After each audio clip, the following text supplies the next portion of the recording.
from the third to the fourth quarter, like you just kind of took things up several notches. So as a team? Well, you in particular, but as a team, you guys all kind of seem to figure it out in the fourth. Yeah, I mean, I think that I was kind of getting great looks when I was getting downhill, knowing that it was so back and forth, really wanting to do whatever I could to continue to bring the game to the next level. They were switching, they weren't switching, so there was a lot of openings for me, and just continuing to be aggressive. You know, whenever there's a small on me, like, I have to finish that. And then the rest of the team, obviously, we just continued to pick it up. Our defense really helped us get out and run offensively, and when they have to take the ball to the basket, it's a lot harder for them to kind of get going. Sorry. No, you got it. For both of you, it was a very physical game. Do you guys like games? Did you get hit in the eye? No. Oh, okay. Yeah. That was in warm-ups a few games ago. Too late. All right. No. Do you guys like when games are like that? Honestly, I don't know how physical it was because they were just calling a lot. Fair. Good answer, right? Yep. We'll go over to Zoom, starting with Miles.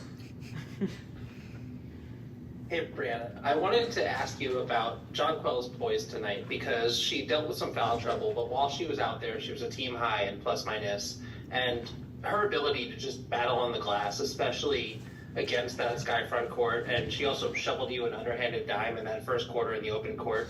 What is she bringing you when she's out there on the court and just kind of contributing to this team? Yeah, I mean, I think that obviously we all know that JJ is a scorer, and the fact that through it all today, through the foul trouble, you know, some looks of hers weren't going in. She continued to be a force for us defensively and then offensively, finding one another. She's looking for me a lot, especially in transition, and just being able to have that post chemistry is something that's really important, and we want to continue to build on that as we, you know, go through the next however many games that we have. We'll go to Jackie. I was like, I don't want to say 30 right now. Good evening, all. Thank you for taking the time. I think I want to start with Sandy. Obviously, I think I did the math here. There were 39 personal fouls called in this game. So I guess I'm just curious how you thought the team dealt with some of the adversity of the foul calls, JJ not being on the floor for as long as you would have liked, differently in the game, or differently versus the game at home when you guys lost. So essentially, how did you handle the adversity better? Well, way better. They stayed more composed and poised. Even JJ, like, is, you know, she knew how she could help us when she got back out in the court. Wasn't getting too frustrated. You know, sometimes, you know, you get, your body language can change. I thought we stayed in the moment, and JJ was still great for us. The rebounding was fantastic. I thought she really, you know, anchored the zone in that fourth quarter. And that's what you got to do. Some days it's just, you know, you're not sure what they're going to be calling you. It takes you out of a bit of a rhythm, but you can still contribute to the team. And I thought she did that well. But for overall, we stayed more composed. And that's what we need to do, because sometimes they get a little bit grimy like that. For sure. And Stewie, for you, it's only Tuesday, but there's been a lot of talk in this young week online and on television about physicality in this league. Obviously, there were 39 personal fouls this evening. I guess I'm just curious what your message is to newer fans who might not seem to understand that physicality in this league isn't new. Yeah, I mean, really, to anybody, this is the best league in the world, and nobody's going to give you anything easy. And understanding that and learning how to play through it, you know, at this level. They're the fastest, the strongest, the quickest, and that's why this is the WNBA. So continue to kind of pay attention to what we do, understand that, you know, we're trying to bring our best basketball. When we're playing against other teams, we're obviously trying to win, but knowing that as a collective, we're continuing to bring this league to a better place altogether. The narratives got players tired because the narratives are tiresome. We're going to get into that and so much more. We're actually going to talk WNBA basketball on today's episode of Gotta Get Up, a podcast for New York Liberty fans. Gotta get up, gotta get up, gotta get up. Hey, women's basketball fans, welcome to Gotta Get Up, a podcast for New York Liberty fans, brought to you by Black Rosie Media and hosted by Erica L. Ayala. Let's go! The Gotta Get Up crew in full effect. We got Brian Florentin and Misha Jones. I am Erica L. Ayala, and welcome to another episode of Gotta Get Up. Let's go around the horn with our first take. Oh, you see what I did there. Anyway.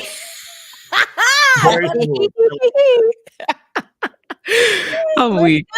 All right, Brian, how you living? Well, so far so good. Weather's been cooperating all week in New York. Couple 80s. First cut, line up. I see you, bro. I see you. Yeah. Looking good. Don't hurt nobody out there, Brian. Don't hurt nobody. Yeah, things are not cooperating as much over here. We've had rain all day. It's kind of humid. You know how summer, it happens in New York too. It just gets thick outside. Thick. That's where we're at today. So yeah, it's that. But otherwise good, man. Otherwise good. Today's a beautiful day. I love Happy it. to be chatting with y'all. I love it. I was just messaging y'all. I had a conversation with my mom. We're almost 2 weeks removed from my sister's wedding. So, you know, there was a little chisme, a little family drama that I was catching up on. I was like, wait a minute, what happened? Who said what? What she said? Who did that?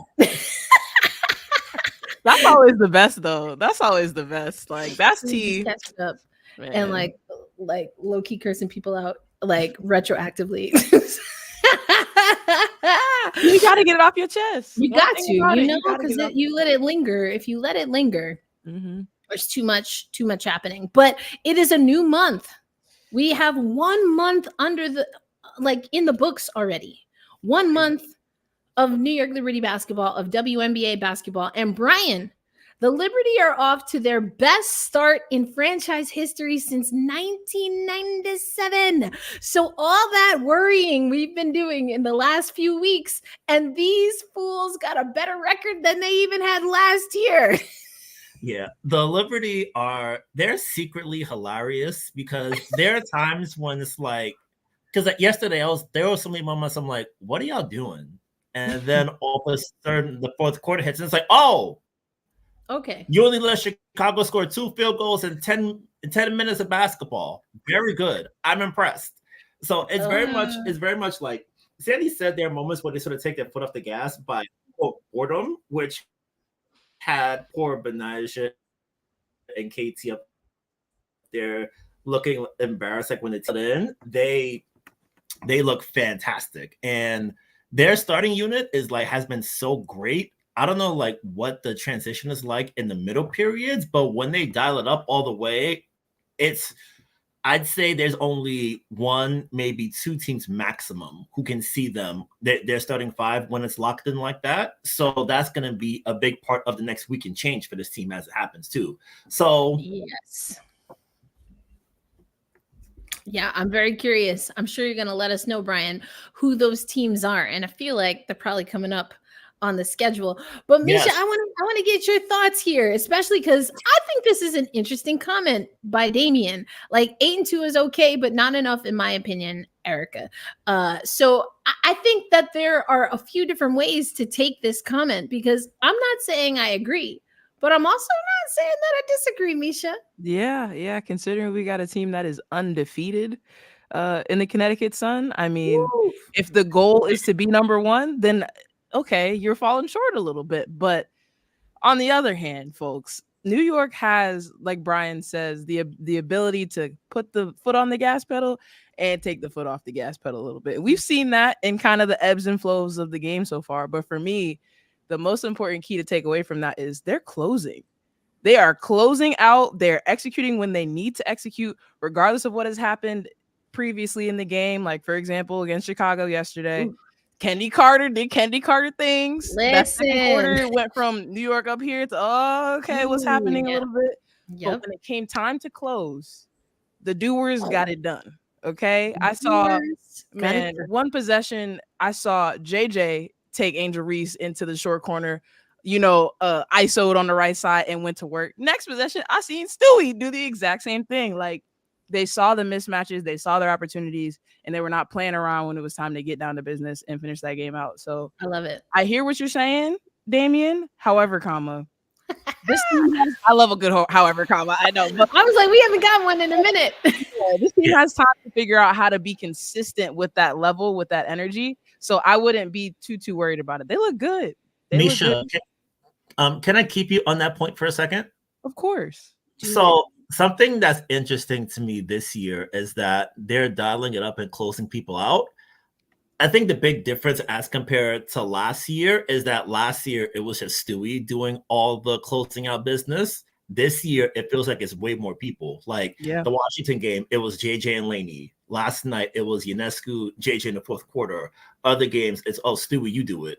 It feels very sort of spread out in a way, and I think that it's a sign that everyone in the group who scores, like the 4 scorers plus Sloot, everyone is able to do various things. Even that other game, it was KT who was the top player of the game. Listen.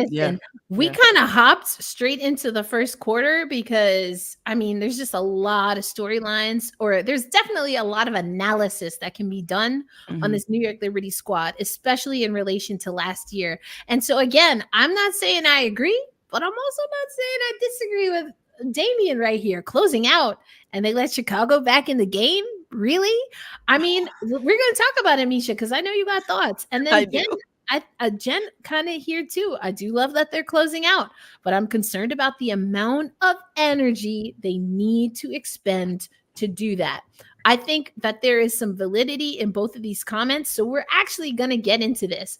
That being said, shoot around, baby.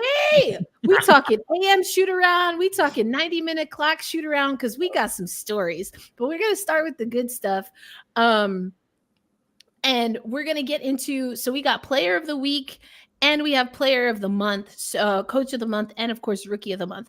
Rookie of the month, I want to get y'all's thoughts. First of all, let's just do this. On 3, everyone say who you think your rookie of May is. On 3. Y'all ready? No. 1, 2, 3. Cam. I was going to say, it was between Reese and Brink, but I think it might be Cam Brink. I think it might be, like, overall.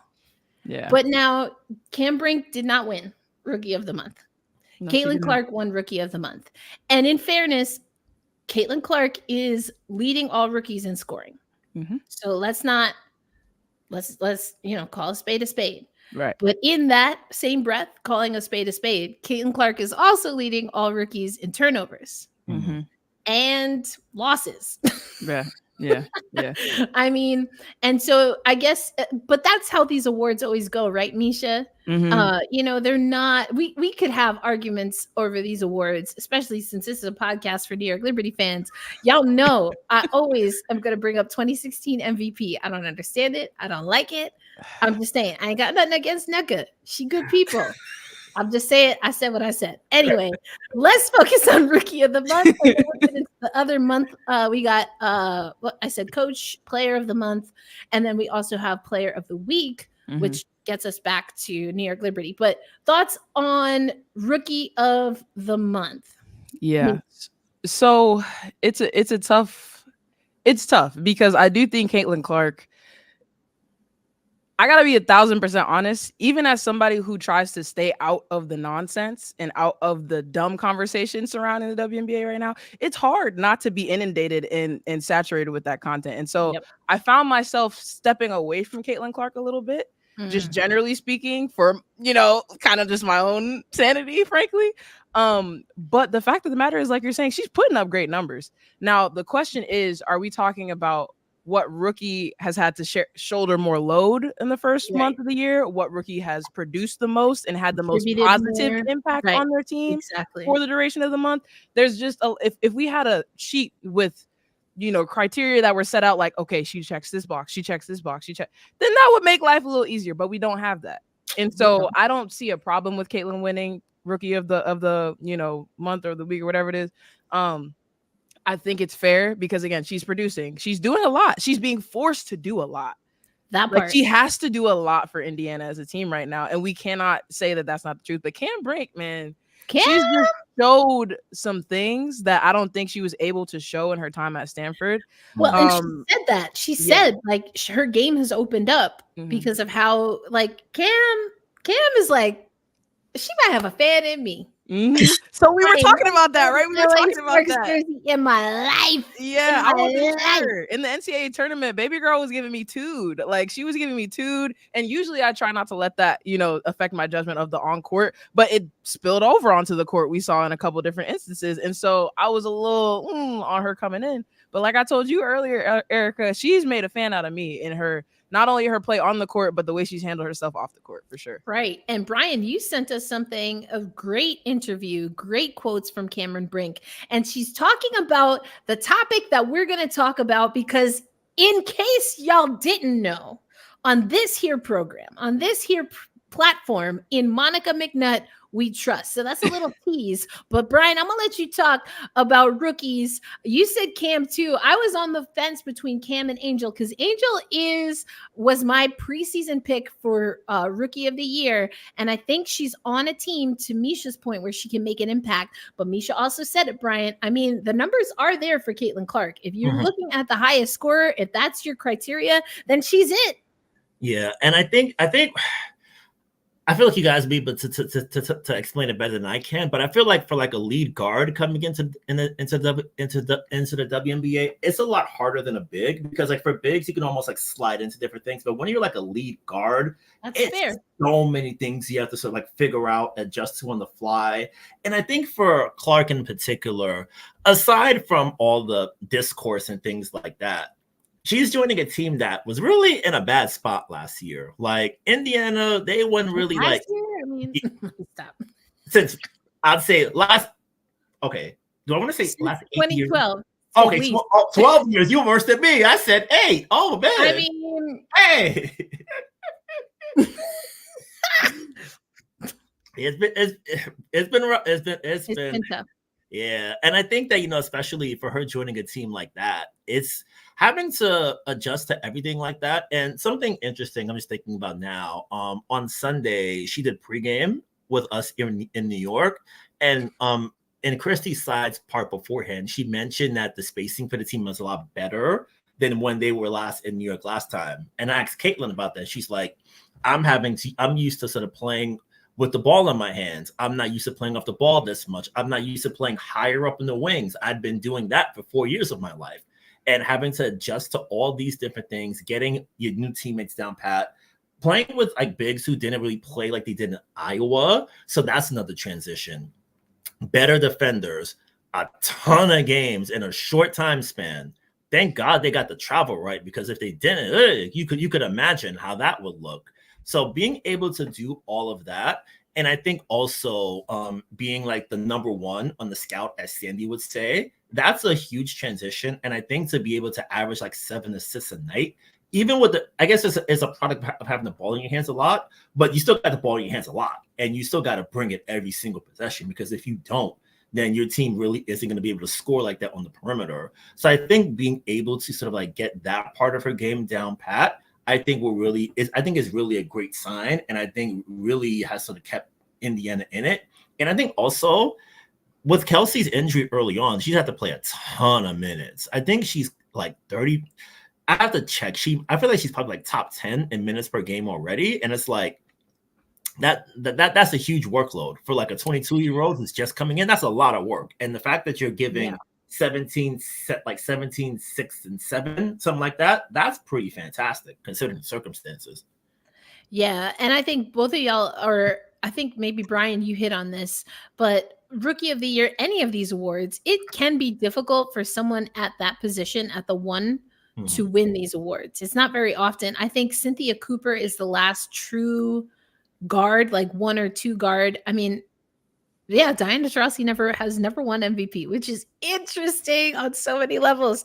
But I think Sue Bird, she hasn't won MVP, right? But look, if we look at Rookie of the Year, Aaliyah Boston won it last year.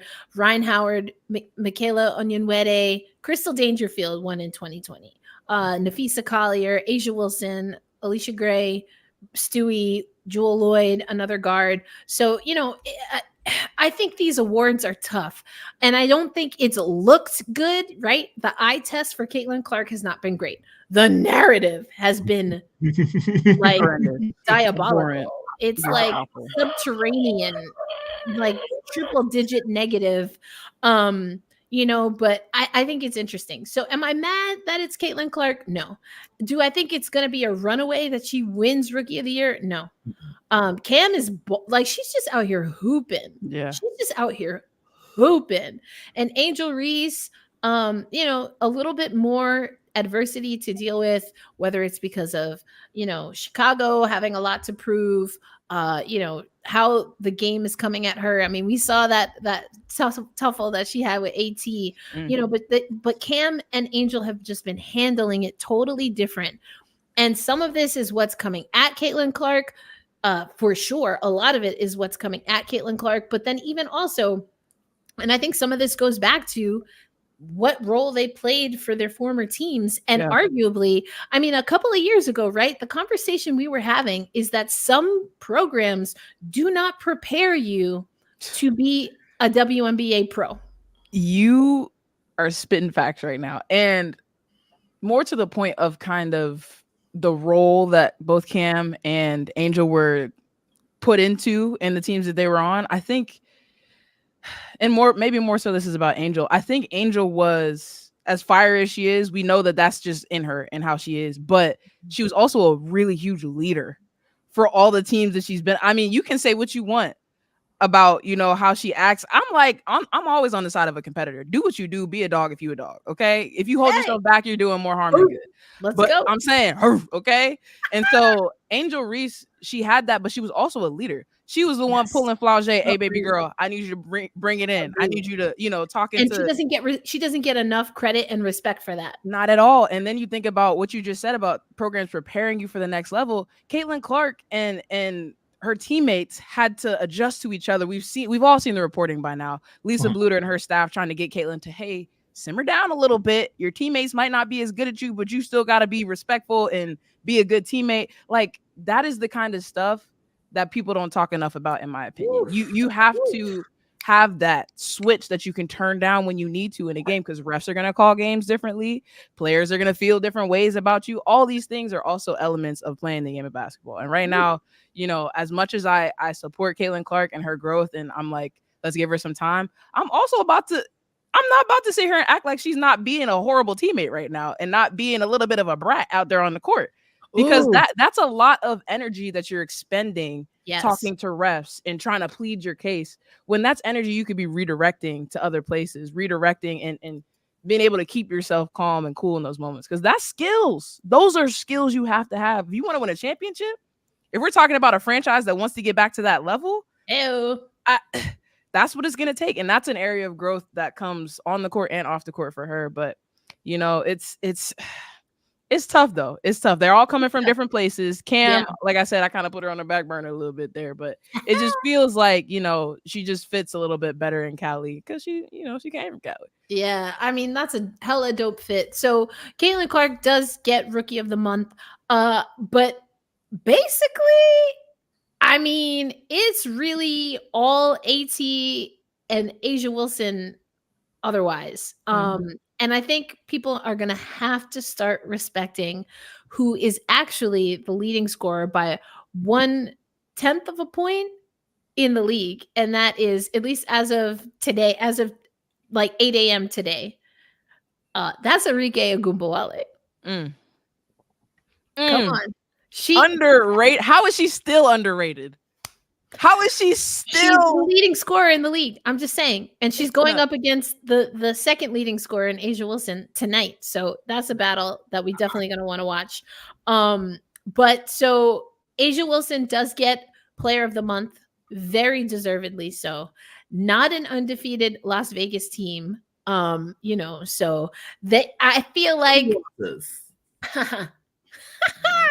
I mean, so everyone's chasing the Connecticut Sun, the other Player of the Month in the Eastern Conference, even though we literally don't use conferences for anything except the Commissioner's Cup and awards now. Make it make sense. But anyway, Alyssa Thomas, that was my preseason choice for MVP. No one, unless I hear AT say differently, and unless I hear Dewana Bonner say differently, this season for the Connecticut Sun, 9-0, right? 9-0? 9-0. This season for the Connecticut Sun is a revenge tour, not because they lost in the semis to New York, but because AT got played on some electoral college BS. Yes, Jen, Arike underrated is a crime.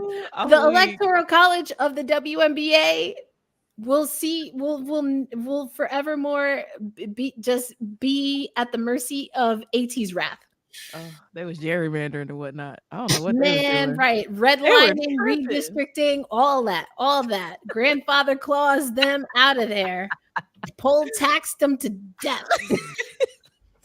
Ain't no way. Ain't no way. Can you tell I was a political science major? Thank you very much. Poll taxed them to death. AT's like, you know what? AT is like Michael Jackson after he didn't get a Grammy for Off the Wall. Best album. Don't at me. That's his best album. Oh, he was like, oh, you don't respect my genius? You don't respect my genius? I'm going to give you my genius in your bubblegum pop, and you're going to like it. You're going to like it so much that I will be the undisputed king of pop always and forevermore. She is on some Michael Jackson revenge stuff. Like, listen. Quincy Jones and MJ couldn't get a Grammy for Off the Wall? Stop. AT couldn't get MVP? Stop. Conspiracy. This is a pop culture conspiracy. And Connecticut is like, they're not even on that disrespect. They're like, we tired of talking about it. We just gonna go out here and beat everybody. Beat the brakes off them. Yeah. Much respect. And listen, also my preseason pick for Coach of the Year, Stephanie White. Hey. Stephanie White. We talked about 2012 Indiana. 2012 Indiana. Bringing it to CT. I just think Connecticut, well-oiled machine right now. We're going to talk about Commissioner's Cup because the thing that they're best at could potentially be a detriment to them making the Commissioner's Cup. We'll talk about that a little bit later. Yeah. Politics, man, want to keep everybody weak. Listen, so we also got Player of the Week, though. We got Players of the Week and the one and only Sabrina Ionescu. Brian, these numbers. Listen, I done told y'all, sis ready for them dingling chang chang keys. Look, she acted like she ready. Ready. Listen, Sabrina gets her 6th career Player of the Week for May 27th to June 2nd. 56th all-time in New York Liberty history. I'm imagining at least 54 of those are for Tina Charles. You know, I had to put it out there. 48.7% from the field, 43.5 from 3, 93.3 from the free throw line, which is why we keep telling you, sis, to drive to the hole. Get to the rack. Drive to the hole. Now, you know, if y'all were listening before we hopped on, you also know that the New York Liberty, after their most recent game, Brian, they talked a lot about how games for them have been a little bit challenging. Jonquel Jones getting into foul trouble, but then also the start and stop, the physicality. So that's going to be interesting to see how Sab, is able to handle that. But before we move on from and get into a little bit more of that, because I really do want to get into that, Brian, we got to talk about Monica McNutt. Can we clap it up? Put all the emojis in the chat for Monica McNutt. Yo, I was dying. Did y'all see Sydney Colson's tweet? Yeah, she said, "How you make somebody do the mannequin challenge in 2024?" Stephen Ang. Oh man, that was wow, priceless. It's priceless because he didn't think she was gonna take it there, and I respect her. Wow. You know what that is, Erica? That's DMV. That's all day. That's Suitland, Maryland. Okay, that's. You're not gonna try me. You had one time to set the record straight. You're not gonna try me again. And I mean, they thought she was just gonna sit on that panel and let them lie. Nope. And let them create a narrative. Folks, LaChina Robinson posted the if y'all are on Twitter and following LaChina, she posted the email that Monica McNutt first sent her a long time ago when she wanted to get into the industry. And part of LaChina's caption was, if y'all were paying attention to her during that 2011 SAA tournament run, she was not shy and she ain't never been shy. So I want to say salute to the DMV legend, Monica McNutt, because you said what needed to be said. We thank you. Just like Diana Taurasi never backstep a date in her life. Let's go. Never that. Let's go. So before we Brian, I want to have you chime in here, but just for anyone who does not know what we're talking about. Stephen A. Smith was having a conversation, like many were, after the hip check heard round the world. That's right. Kennedy Carter hip checking one Caitlin Clark, and lots of conversation happening. And so, including on the 4-Letter Network, the worldwide leader of sports. And so Stephen A. Smith on First Take, Monica McNutt was on there. And effectively, Brian, right? Stephen A. Smith wanted to try and pull faux receipts, ghost receipts about how nobody talks about women's basketball more than he does. To which Monica said, if we keeping it a buck, you could have been done a lot more a long time ago with your platform. To which then, as Sydney Colson said, Stephen A. went full mannequin challenge. That was the best entertainment I've probably ever seen on ESPN on one of their shows. But Brian, what are your thoughts, even just more broadly, about how Molly was stressed? Molly was like, like she was like, I think Molly was worse.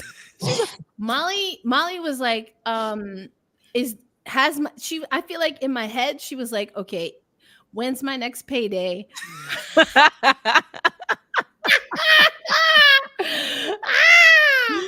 Oh, hilarious. Okay, what are your thoughts just on that whole exchange, and of course on the amazing Monica McNutt? Yeah, I would say one thing. You have to be careful when you try to G-check somebody, because it's like, oh, I've been doing this. I'm on top of that. And then you have someone who's on the other side who's like, oh, let me see what it's about. And then we see what it's about. And it's like, you're not like that. Like, you're not doing it like that. So you can't sort of like act as if you've been doing it when everyone to a person knows you really haven't. And you're in it now, which is cool, but it's like, I think for like a lot of people, you can't sort of come as if, you've been here. Like, nah, a lot of us like, you haven't.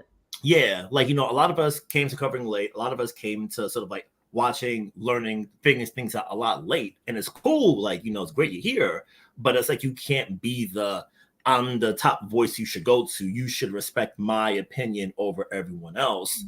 Right. And like that part, because I watched it, and I guess also just broadly on him before getting back to the bigger picture, I kind of don't like when you in a spot and someone said, oh, I put you on, and it's like you make it so that way it's like, oh, I'm the reason you're hot and not you doing all the work you did. And it's like, it almost makes you look back and wonder, okay, is the dynamic we have actually natural, or are you just trying to use me for something else? And I can't, like, if no, say that, Brian. Say it, because you're right there. Yeah, say that. You can't have people in your corner like that. Like, you can't be around people like that, because they're not really for you. Like, the relationship you thought you may have had, it's like, nah, it's not really there. It's not there no more. Like, it's not you trying to make it seem like I had, like, she was like, yo, I was on the ACC network. I don't even think the ACC network exists no more.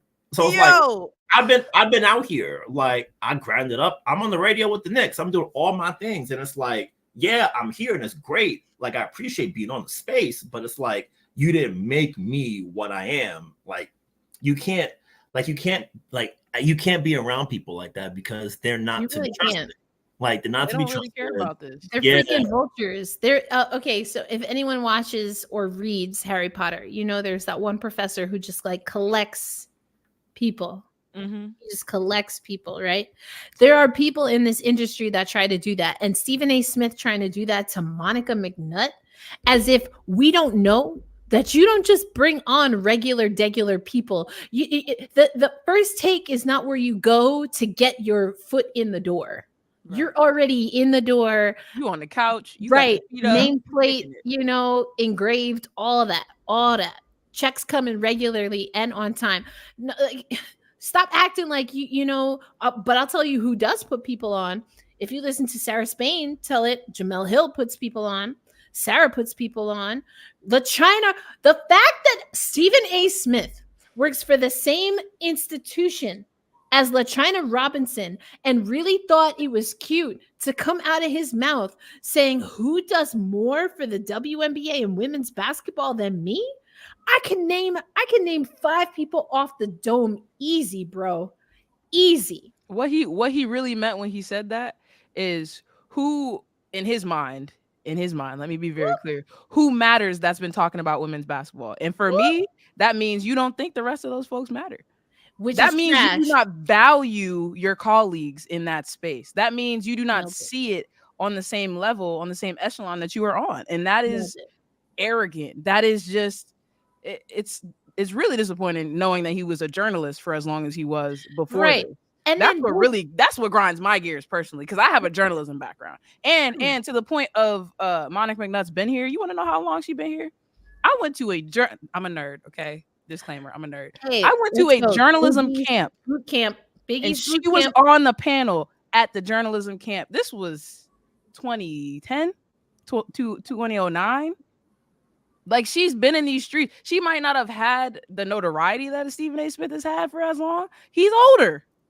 Let's be the cold hard facts. Dude is kind of, he on the other side of some things that she's not on the other side of it yet. So let's be real about the context here as well. But I just that was wild. And then we don't have enough time in this segment because we're going to talk Liberty basketball. We don't even have enough time in this segment to get to both him and Shannon Sharp being like, oh, well, what do you think it's like to be a black man? Oh, Lord. We need a whole nother podcast. Lord. It's The Rock for me. I got to put Jesus on that because we're not doing it on tonight. Not on tonight. I'm a send that up. The main line. He ready. Right. Direct. We go direct with that because I cannot. That being said, like we said, Sab been hooping. But Nigelani, finally, because I was like low-key light concerned on our last podcast. I was low-key light concerned. What's happening with B? What we gonna see? Thornton. Great game. Sloot wasn't available. Thornton said, I got this. And what I said, that was my breakout choice for this year for the New York Liberty. I know I kind of cheated because I would pick 3 people. I always say Sloot. You know how I feel about Sab getting them keys, and she fitting to take them this year. But I was like, if I had to pick one, it's got to be Thornton. And she was even asked, or Sandy was asked a little bit, Brian, if I remember, because that was the Washington game, right? Yeah. So what? Whoa. We're not going to talk specifically about the Washington game, but it's like there are themes here. Right. The themes are, and we talked about it at the top of the show, Brian. This team got some dogs in that first unit, and then KT. Niara Sabali unavailable at the moment. But what happens in the second and third quarter? I mean, even the players, like some of the quotes that we're getting. Let's go to the facts, right? Because the New York Liberty, what do I have here? Top 5 in 8 team categories: points per game, rebounds, assists per game, free throw percentage. We talked about that with Sab. 3-pointers made, blocks per game. These are all good things. And then what happens? Brondello, after Washington, saying, quote, "We get a little bit bored." Sab says, "We're not playing hard enough, and at times I don't know why." This is wild to me, Brian. In the Chicago win, New York went on an 11-0 run in the first quarter. They went on a 17-3 run in the fourth quarter.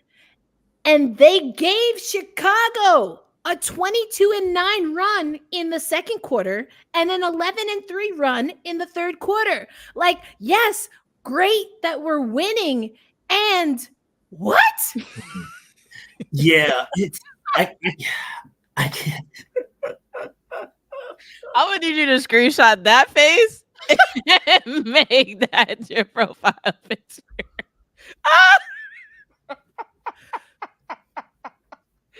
Ooh, yeah. What? Yeah. That's why I was like, Damien. Not I don't the agree. camera. But I don't not agree. I don't agree, but I don't disagree. I can't even speak. They got me so angry. I don't agree, but I don't disagree. Because there's something there. There's something there, Damien. You know I'd be getting on you, be like, ooh, take them blood pressure pills. Come on, fam. We gonna be all right. Something is amok. Yeah, it's hard to explain because even if you look at each bench, even if you look at each player individually, it's like, oh, this is a good game. Like, they're doing well. And it's like, how does that happen? I guess maybe this is kind of similar to how we talk about how the league is a lot better this year. Like even if like a 15-point lead isn't insurmountable in the ways that it used to be, that could be it. But I don't know. Like, I guess it's a great thing that they are able to sort of withstand punches and then just sort of like boat race you at the end. I think that's a very valuable skill to have. But I guess I will say last night, I think what hurt them last night, especially in the middle, was when JJ got in all those foul trouble. Like, because she got 3 at the 8-minute mark in the second quarter. Stewie got like her second like immediately after, so she's playing conservatively. Okay, I like that comparison. That's pretty solid.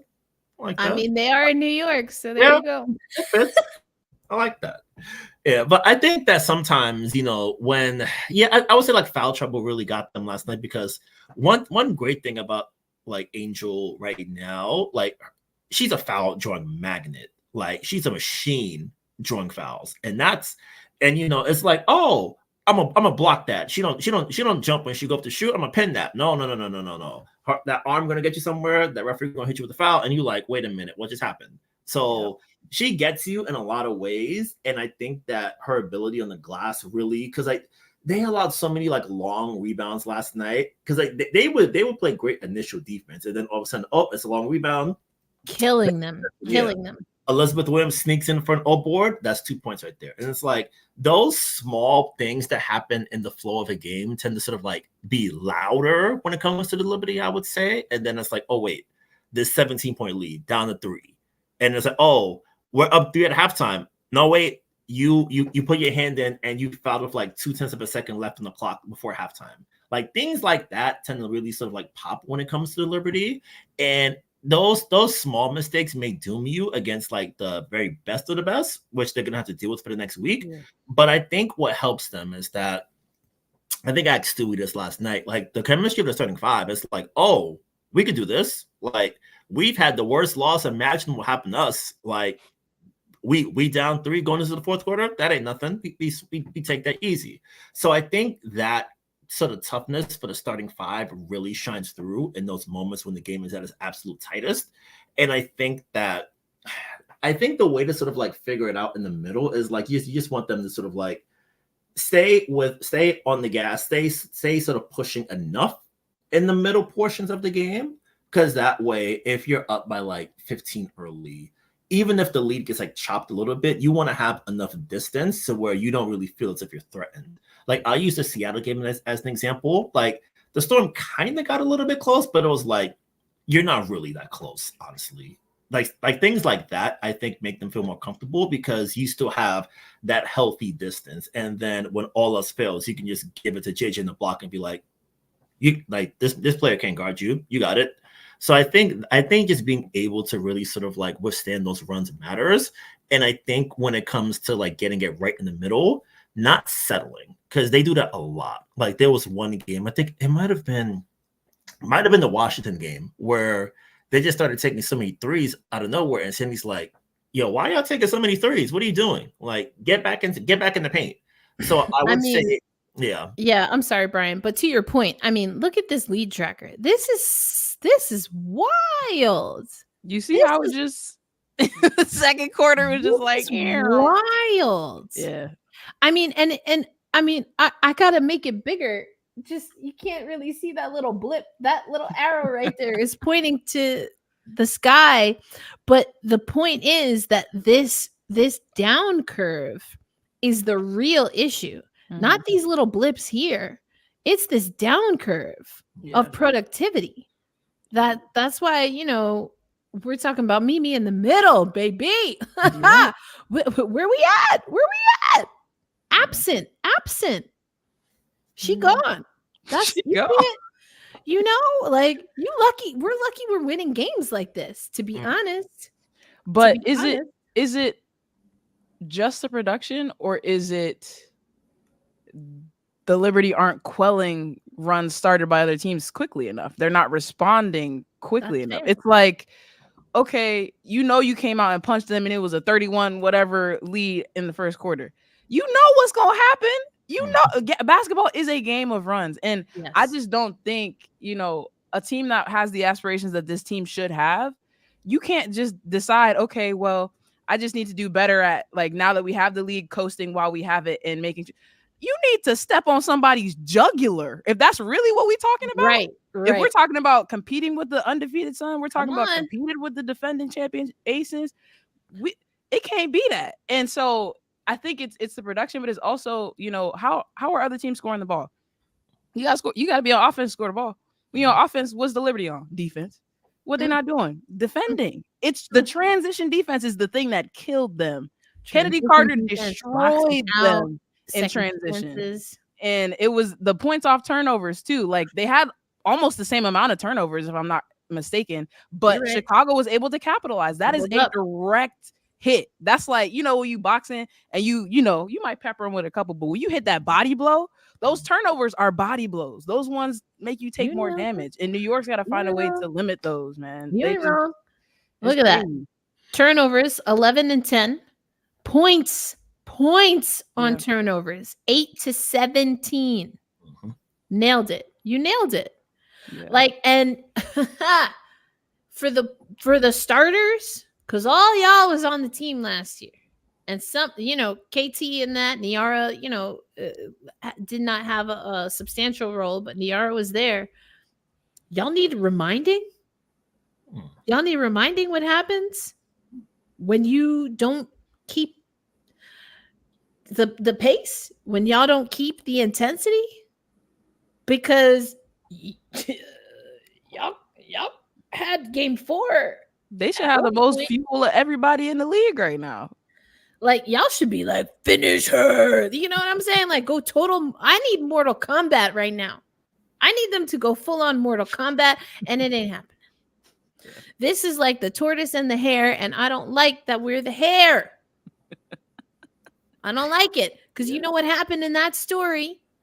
The hare took all these little breaky breaks and then got caught out there at the end, sleeping. Literally got caught sleeping.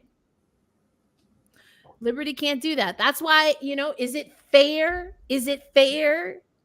8-2, top 5 and 8 categories. Is it fair to be? Miss me with fair. Do you want to win a championship or not? That's it. That's the only relevant question.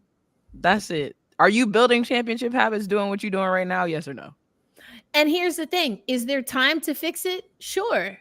But remember last year, what your superpower was for a super team was that you did that on the fly. Mm-hmm. Now you have time. You've had time in the offseason individually.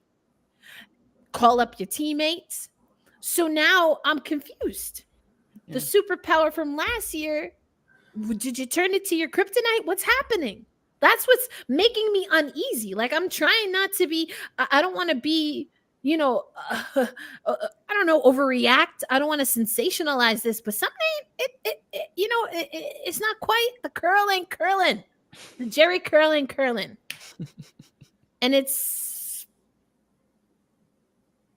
I'm a little, it's a little annoying, Brian. It's a little annoying. Yeah, I think that for them, it's enough to win. I think you have to win by certain measures. Like they even with them sort of like checking off the game last night, they still won by 13, which matters a lot, which I think speaks good to them. But it's like once you get up that big, I don't want you to fall behind at all. Like I just want you to stay ahead. Even the Mystics game, it was like, oh, this is happening. The Mercury game was like, oh, they kind of let them back in. I think when it comes to that, I think for them, it's just a matter of like really building that consistency up even more. And I think that especially as they integrate the second unit into what they're doing, it's okay. I have different players I can go to. I can get to these kind of things. I can make certain things work. And I think that for them, as they head into like the next stretch of 10, that I think that's going to be the thing to watch for, because the competition, like we know that they can beat the best teams. Like we've seen them do it before. Even this iteration, we've seen them do it. So I want to see how they're able to really sort of maintain that flow across all 40 minutes. Like, can they give us enough great minutes? So even as you're winning, you're not in a situation where you have to sort of stress yourself out as you get there. Mm-hmm. So I think that's going to be the next evolution of the group. And I think that if they're able to do that, that will definitely carry them into the Olympic break. It'll push them well into the postseason. And I'm kind of thinking, I don't want to jump too far ahead as far as thinking about where they should be in the postseason. But like a small goal I had for the group this year was like possibly getting like the 1 seed. Because I think if you're at the top of the league, you really get to control the bracket the best way you can. Facts. Like you're not, like it's not like last year when you get stuck with a better than the 7 seed Washington and a dogfight with Connecticut. Like if you're at the 1 this year, the league is better, but you're still better than the 8 seed. Like I know that. And then in round 2, you'll have to deal with one of those other teams eventually, but you want to deal with it later. Like and you want to do it where you start with the series in your house, because we know how certain Barclays could be. Like 18, 19,000 people with you against that team over there. I like their chances that way. So go ahead, Brian. Go ahead. Yeah, so I think for them, it's just a matter of like nailing down those proper habits, reducing your time on the road, and really winning comfortably. So that way you're not really having to really take it up to the next level, because you don't have to get that far, because you've done enough work early to sort of make it an easy ride home. Exactly. And that's what this team did not have last year. They just did not have that luxury last year. We came into this season thinking they would have the luxury. So see, here go Damian, man. Listen, now you see where I'm coming from, Erica, in terms of frustration. Listen, I never said I didn't understand. I just thought you was coming like out the gate, bruh. Out the gate. I was like, dang, like we got a long season. I understand the frustration because, I've been tepid. I've been trying to be open-minded, but I don't feel that this Liberty team made the right adjustments in the offseason. I really don't. Yeah. I still don't see proof of that. I could be wrong. Well, so that brings up a very important point that comes from everything you and Brian are saying also. What happens when you ease your way into a comfortable win? What also gets to happen? You get to put the bench in. Mm-hmm. And they get run. And they get experience, and they get time, they get to sweat, they get to, work on things in a game situation. And while I agree, the more that I've seen, it just doesn't, it feels like something's still kind of missing there. You also can't fault these kids. You got to get in the game. You know what I mean? You have to get in the game to be able to show and prove that you have improved. And so I also think that's a big point to piggyback off what Brian was saying. Like, no, that's a great point. That's a great point because, and I mean, I see the comments about Sandy. I've said it before. I think it's too early to put this on Sandy. I hear and I understand and I can appreciate where this is coming from, but for me it's too early because the things that we're seeing, these are tendencies. These are habits. Getting This bored? isn't- What is Sandy gonna do about that? Give you a fidget spinner in the middle of the game? Like what? I'm weak. I need that to be a giveaway this year. Yeah, like, oh, you're bored. Here's a fidget. Yeah, exactly. These are adults. These are professionals. These are grown athletes. Sandy Brondello is not a babysitter. Shouldn't be. Shouldn't be. Now, sure, as a head coach in the WNBA, one of the hardest, if not the hardest league to make, yes, a coach is going to have to manage personalities, personal things happening outside the lines, social things. And Sandy embraces all of that. She does not shy away from that. And what she also doesn't shy away from is, and Brian, you know this, you've been on the calls, you've been listening to Sandy at the home games. What is she saying? That, yeah, it gets a little frustrating at halftime to tell her team, wake up. Yeah. One thing about, if you know Sandy Brondello well enough, she hates bad basketball. Like, he's like, oh, it's like you're watching and it's like, oh, this game, like this looks awful. She's like, I know, I have to watch this. This is awful for me. Can you imagine? She very much gives that up sometimes. So it's like, I feel like her frustration is sort of like indicative of how everyone gets frustrated when they sort of turn it down a little bit. So I think it's definitely acknowledged. And I think that definitely that comes with just sort of like managing and sort of tweaking certain things. And I guess I want to stay to Misha's point about the bench in a sense.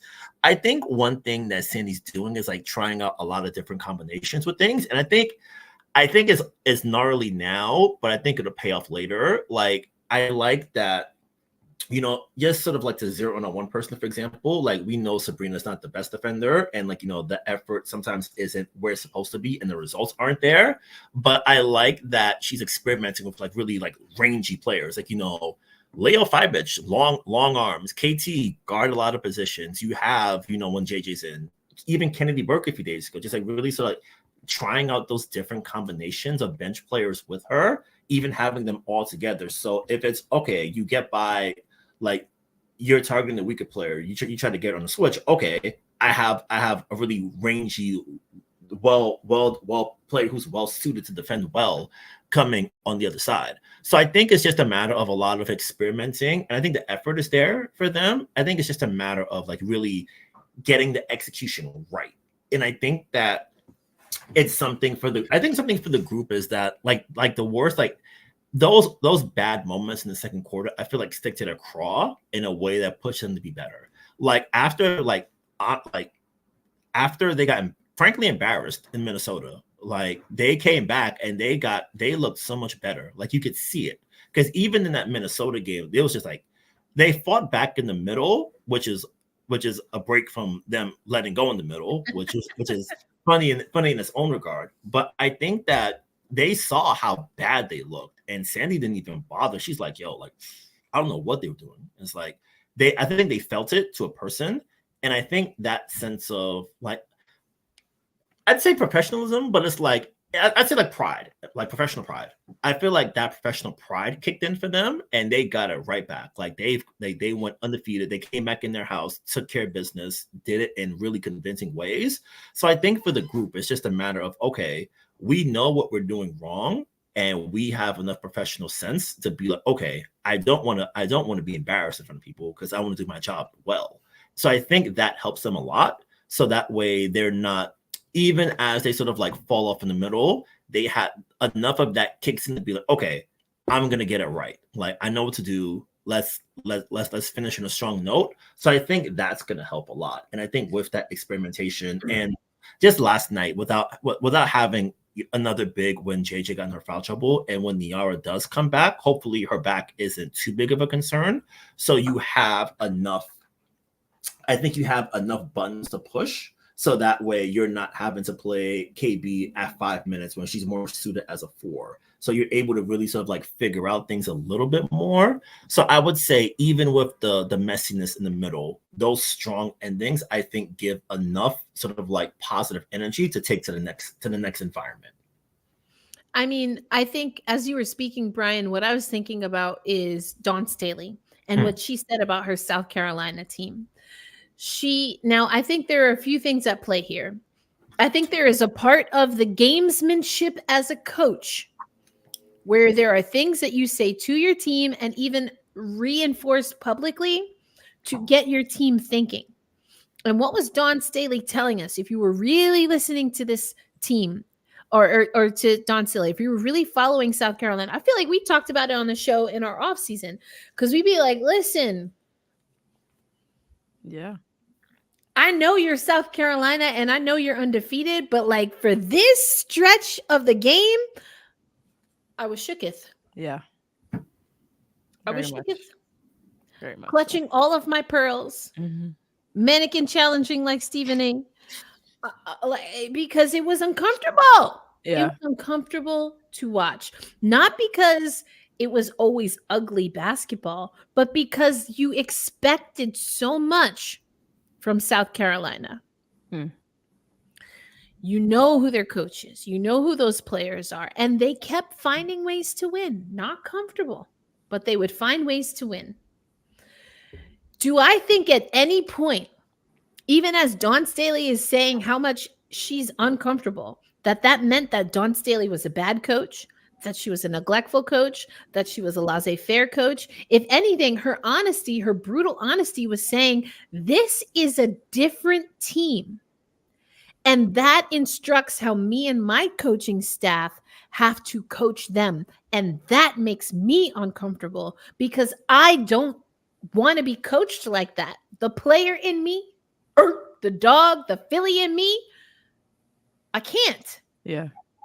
But the head coach, the dream merchant in me, has to let them rock. Mm-hmm. I can't play this game for them. They have to do it.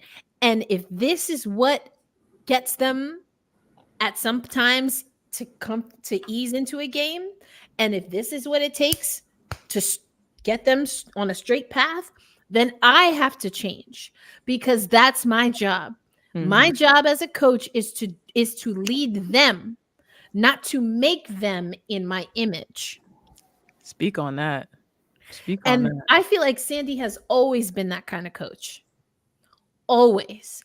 I tell y'all all the time, it makes me uncomfortable because, you know, I listen, in another life, if I had, different philosophical beliefs, I'm like drill sergeant type A personality. Okay.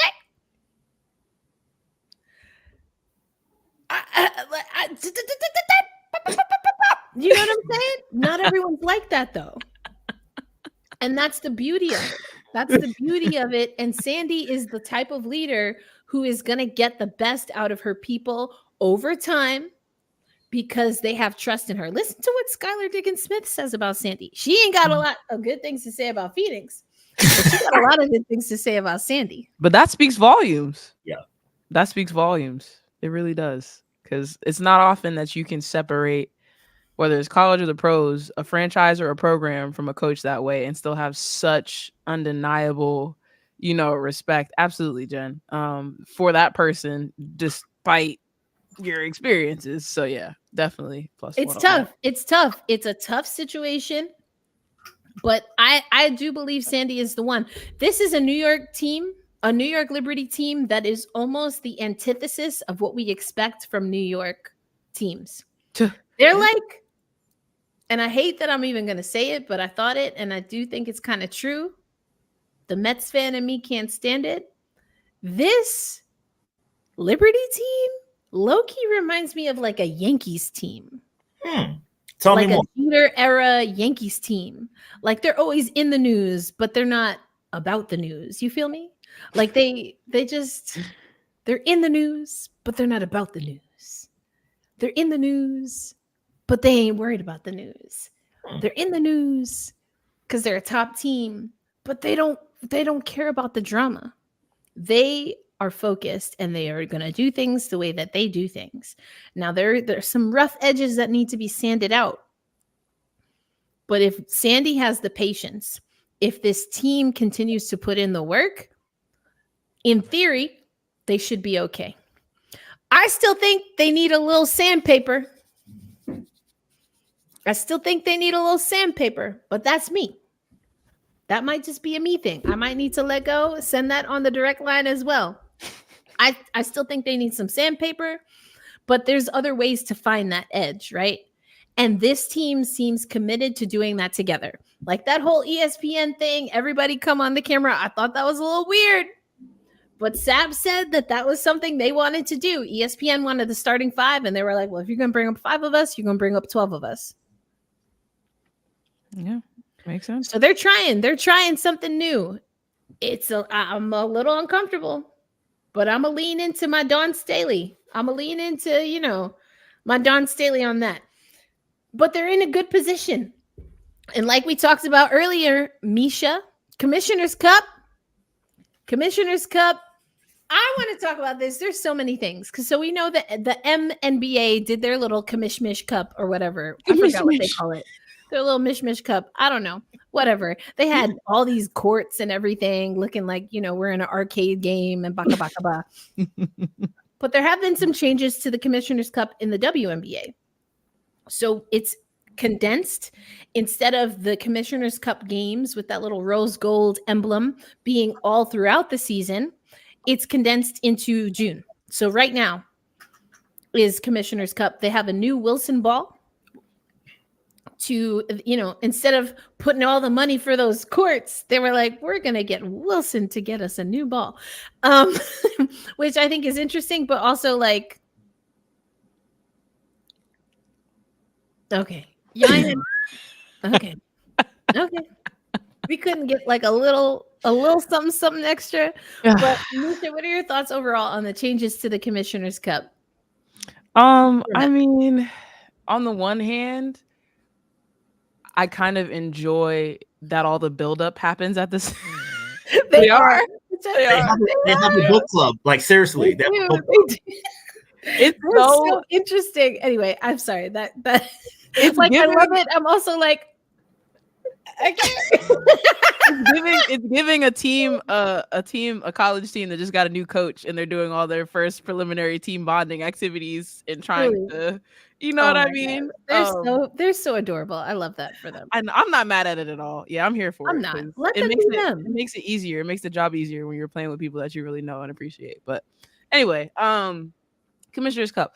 I kind of like that it's condensed because I think the buildup, like this is a competition within a competition, right? And I think the buildup all being kind of in the same time frame, especially with the Olympics this year, is to the benefit of everybody. Like it just, from a marketing perspective, it just makes more sense to me also to have it in a condensed period, because if you try to drag it out, it's just going to get overshadowed by other things. It's just not going to, it just wasn't going to hit the same for me. So I like this. I like the setup. I think the ball, kind of like you, just okay. We got a ball. I mean, it's nice. Wilson did a good job. You could have painted the key differently. You could have did something, but it's I'm fine. like, where's our Michael Imperioli Vegas commercial? I mean, I want all the cameos. I want Edie Falco talking about the Commissioner's Cup. Yeah, but I don't have too many gripes with it. I like the condensed nature of it. I'm hoping that it feels like we had preseason, we had the first month of the season was one phase, and now this is another phase where we're ratcheting up the pressure a little bit. We're ratcheting up the caliber of play a little bit, because I've also felt that vibe. I agree with you. And I think it's interesting because we talked about Connecticut. They're undefeated. But Brian, there's a chance that if Connecticut and the New York Liberty go undefeated in their Commissioner's Cup games, as things stand right now, that it will be once again the New York Liberty and not Connecticut that represents the Eastern Conference. And that is because of the points differential. Now, the fact, I hate this as someone who loves defense, the fact that playing defense so well could potentially mean that you don't go to the Commissioner's Cup. I feel for Connecticut. I don't know if that's how it's going to go down, but here's the thing. Connecticut holds teams. If you get more than 73 points, you doing something. You doing something. But here's the thing. Connecticut's not going to run up an 80 piece either. They're going to keep it tight. And I love that defensively, but this could hurt them when it comes to the Commissioner's Cup. Yeah.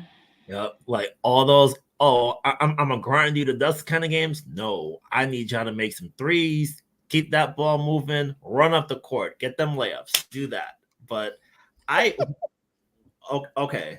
Can I, well, before I continue, can I admit something? Sure. Go for it. Safe space. Nobody, it's just us three. It's just us, my guy. Okay.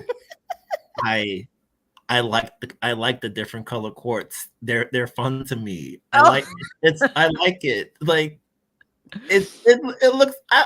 I enjoy it. It's like I think in in theory they were fun. The execution for some of them was like. I was like, oh, like, hey, this is really bright red. I can, and it makes my TV work. Be like, hey, like, is my pixelation solid? Yes, it is. That means I got a good TV. I like it was. I'm like, yes. I'm not gonna yuck your yum. I'm not gonna yuck your yum, Brian. I'm not gonna do it. I'm not gonna do it.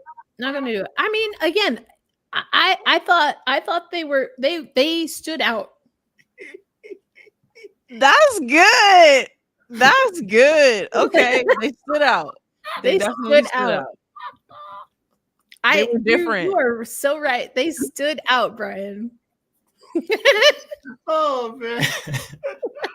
But I will say one thing, and now that I think about it, like you're right. Like the Liberty running it up on Indiana, like they weren't even trying to run it up, but they like winning by 36 is gonna be so clutch for them because all those. You see, I think it was called. Well, see, here's the thing: execution. So Barclays has done Xbox 2 years. Mm-hmm. Didn't they do like a Barbie something one time? Yeah, I think the Liberty have had good courts. They need the same designer for the MNBA for their little Commish Cup or whatever they call it for next year. I just love that we're calling it the Mish Cup. I hope you copyright that. That's fair. That is a fantastic turn of phrase. Little Commish. Yes. Y'all better do it. Like you need to come up with a gotta get up show dictionary because we got a couple of terms that folks just tuning in might not know what's Listen, good. we're gonna get Shea Butter FC to help us out. Hey, okay. Let's go. Come on over here, Shea Butter FC. Let's go. Shea Butter bombs. All that. And I speaking of Connecticut, I am so pumped for Saturday's game between the Liberty and the Sun. I'm just waiting for the approval to come in so I can get my ticket to travel up there. But I am so excited. Like the Liberty, they're in a point where they can still get better, and the Sun have been amazing so far. So good. Oof. Now that I think about it, it's really wild that they lost so many core pieces last year. Retirement is a social construct that changes. Right. Clearly. I mean, you know, I think Brett Favre still takes the cake, but the boy that cried wolf, that's another fairy tale come to life in sports. Yeah, with the Aces now, that's going to be interesting. But yeah, they lost a lot of pieces. I mean, see, Willie came back and then left again. Heidemann. So it's been wild. They did get Jones back, which is huge. Huge. Yeah. Now they have Burton, right? Veronica Burton. Oh, yeah, today. That's right. That's it. Yeah. Also, I mean, Queen, what happened? That was not on the rundown. We might have to fit that in somewhere else, but I just don't understand what was happening there. But hey, listen, Stephanie White got a vision, so who am I? Who am I to say she got that team undefeated? So, but so the Commissioner's Cup, it does go by Eastern Conference and Western Conference. It's head-to-heads within your conference, and both the New York Liberty and obviously the Connecticut Sun are undefeated. So not only are there implications for the regular season standings. But again, if the Liberty can win and keep, get above that 70 mark that the Connecticut Sun usually hold opponents to, which history says they can do. They did it in the regular season, and obviously it was tighter in the semis, but they did it. Right. Misha, they were able to get through to them. So I put this in our show notes. So for those who watch hockey, we just got through the conference finals. And in hockey, it's a thing that winning the President's Cup, that's what you win when you win a conference final. And then you get to represent your conference in the Stanley Cup playoffs. There's like a superstitions. Nobody touches the conference final trophy.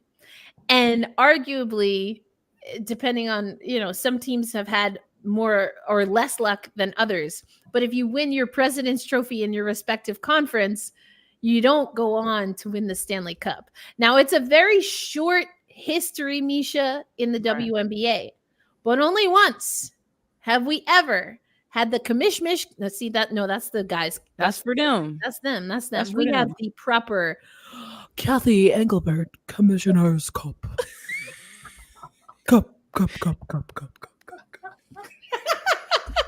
With the echo. No, so only one team has ever done that. I don't know. What are your thoughts? I see that Damien's asking, who do we think is going to win the Commissioner's Cup? We're going to get to that in a minute. But Misha, you got to hooping at the highest level among all of us here. So are there any superstitions? Like, you win out Final Four and you don't touch the trophy so you can get the big one at the end? I don't know. What are your thoughts? I'm not a superstitious person. I'm just not. I never have been, because when you put the work in, you trust the work. Hey. You don't trust, that the wind will blow a certain way. You don't trust that because you tied your left shoe before your right shoe.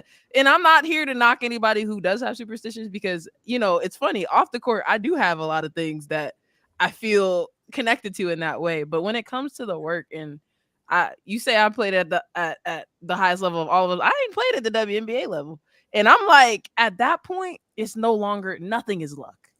You know what I mean? Like, I'll say injuries will always be a luck or not luck thing, but nothing is luck at that point. And I think, with the Commissioner's Cup, the only real trend that I can think that might feed into the superstition piece of it is, if a team focuses all their energy on being the ones to win the Commissioner's Cup and you're not focused on the end goal in total, then I could see how that could create hiccups for you. I mean, you get a big head, say you do win the Commissioner's Cup, and now you think you can coast the rest of the season.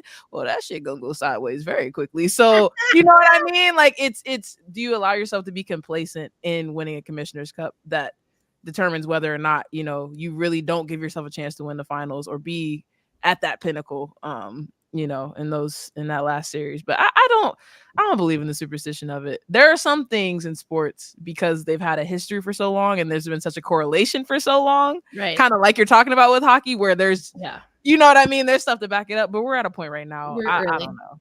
Yeah. Well, now if Drake starts, partying with the Commissioner's Cup winners, then that's different. Now, see, I talk about things off the court, and that's one of them things. Do not keep him away. Listen, keep that man away from WNBA. Toronto got a team now. Keep is he in or is he out? Away. Y'all team Drake or y'all team Kendrick? I don't know. Toronto, WNBA, Toronto, you on the clock. You got to choose. I'm team pay artists well. I'm team pay attention to people who actually care about the music. I'm team, but we don't need to go there. We don't need to go there. We don't need to go there. They still not like us, but we don't need to go there. Misha's ready. Misha was ready for that. Misha was ready for that. I love Nobody's asked me about that. So we do it all here on Gotta Get Up, a podcast for New York Liberty fans brought to you by Black Rosie Media. We do it all. We do it all. You see? Almost like some of those other talk shows that talk about all kinds of things. Oh.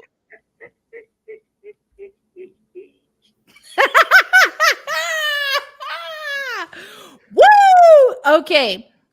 Brian, let's come back to it here. Now, Misha just said, you got to keep your eye on the prize.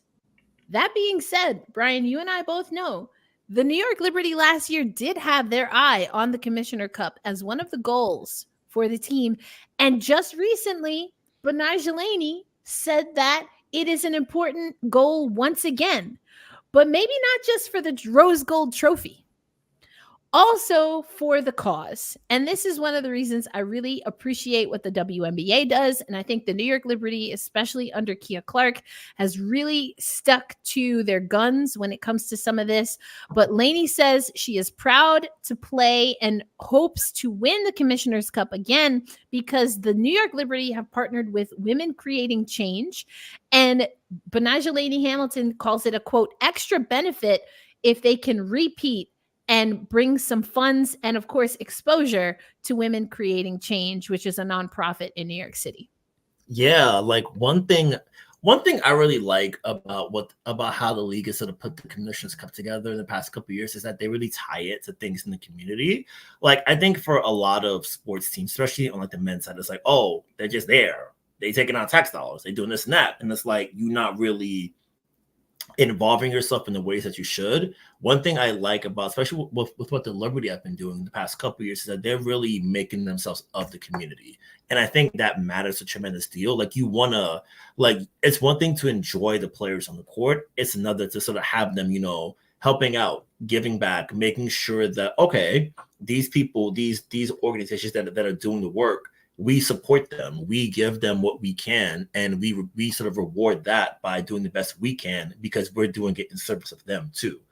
I think it's sort of like, I think all the teams in the league, as a matter of fact, they really try to make themselves like interconnected with these various important causes, and I think that goes a long way. Because I think ultimately, just to sort of briefly circle back to what we were talking about earlier, like, you want to have a space that's welcoming. Like, you want to have a space that you feel that, okay, if I'm here, I know that I'm not going to be harassed or accosted or this and this. Like, you want it so that way you have, like, it's a good time. And you want it to be a good time. You want it to be a space where everyone cares for each other. You want to have that space where it feels welcoming. It's competitive, yeah, but it's welcoming at the same time. And I think by partnering with these organizations, really doing that part, it really sort of like creates new bridges, new branches for people to come into the league. Be like, okay, I know the Liberty. I work at, you know, Callan Lord from last year, for example. Oh, we're partnering with the Liberty. What are they about? Let me see what it's hitting for. Oh, this looks fun. I might come to a game. I'm at the game. Oh wow, this is awesome. Like that elephant throwing ass out there. This is fun. And it's like, hey, I want to come back. I am weak, Ellie. Look, that's one thing. I'm surprised we haven't talked about Ellie a lot on this show because Ellie is easily my favorite subplot of the WNBA season. I mean, she is everything to me. Queer icon. Just I don't even have word. Every time an Ellie video comes on my TL, I sit and watch it. I have to sit and watch it because I need to stay up to date on my Ellie. I follow Ellie on TikTok. I follow Ellie on Twitter. I'm pretty sure I follow Ellie on Instagram. Anyway, sorry to interject, but Ellie, y'all got a good one. Ellie's a real one. And listen, I am with Ari Chambers on this. I had love for Maddie. They did Maddie dirty. They literally sent Maddie out to the field like an old dog. And I appreciate that. Oh no. I appreciate that. I appreciate that.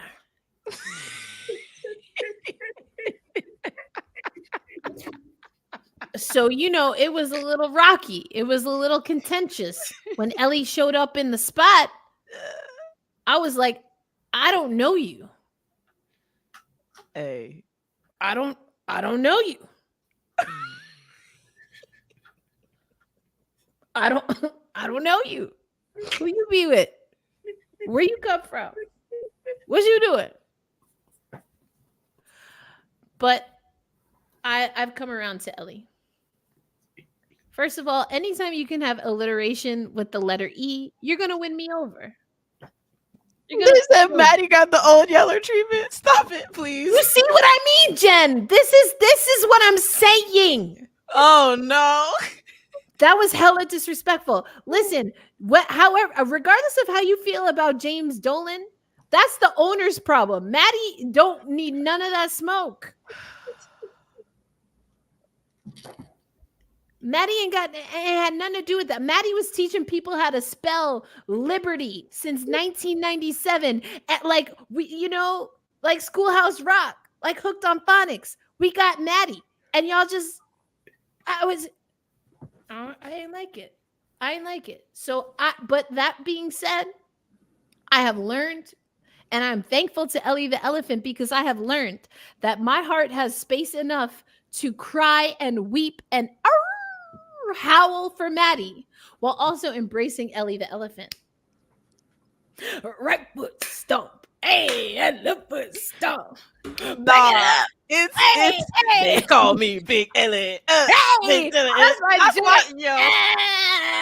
That right there. I need to go to Barclays strictly for that. Yes.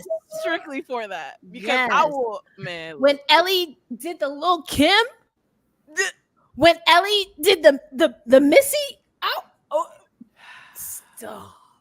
Ellie is one of one. So. A real one. A real one.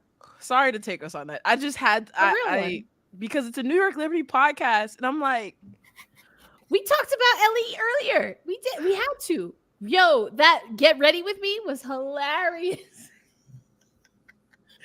Ellie sleeps center court at Barclays. That's baller. I just want to make sure that whoever's being Ellie for us is actually getting adequately compensated for the work that they're doing.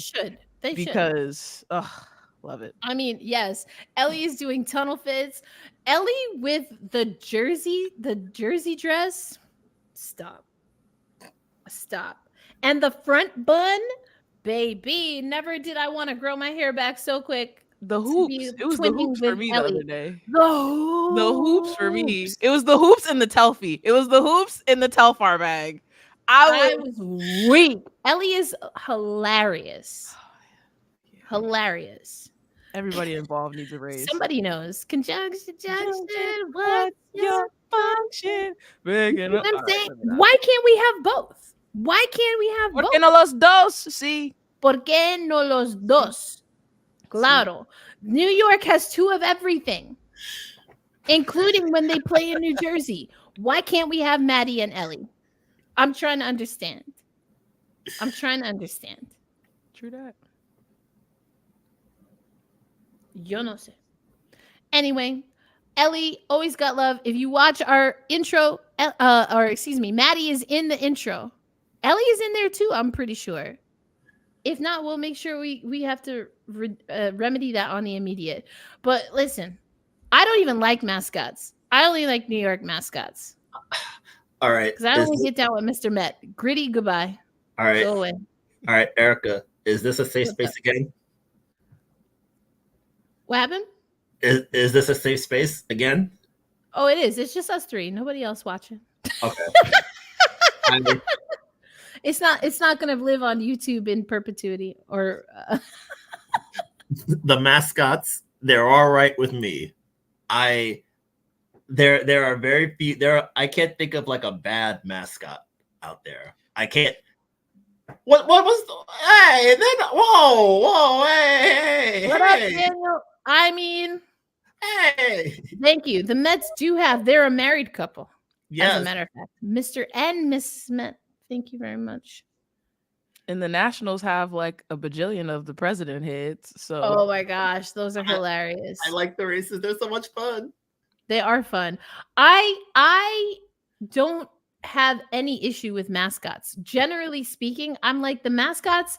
I'm not in like the catchment, like the demographic for a mascot any longer. And I'm fine with that. I'm okay with that.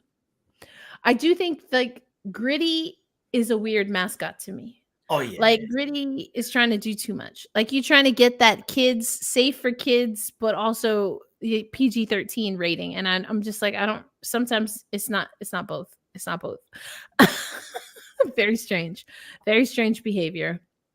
But anyway, check out the new partnership. Brian talked about it. I talked about it a little. Women Creating Change. championing civic engagement and reproductive justice together. In a state like New York, I feel like it's important to emphasize even child rights, reproductive rights. There are certain things that New York State, and even more specifically New York City, residents are very lucky to have resources. That's not the case in other places. And so the New York Liberty and other teams partnering, we know we saw this with Athletes Unlimited. We talked about that in our, got to get up off season a little bit, but these are important things. And so I think it's great that the New York Liberty continue to do that. All right, Damien, I know we got to scroll up, and then we're getting to the fourth quarter, so it's time now. It's now or never. It's now or never. Listener comments, questions, thoughts. But I know Damien asked us, Misha, who do we have taking the Commissioner's Cup? Can the New York Liberty repeat, or will we have a new champion?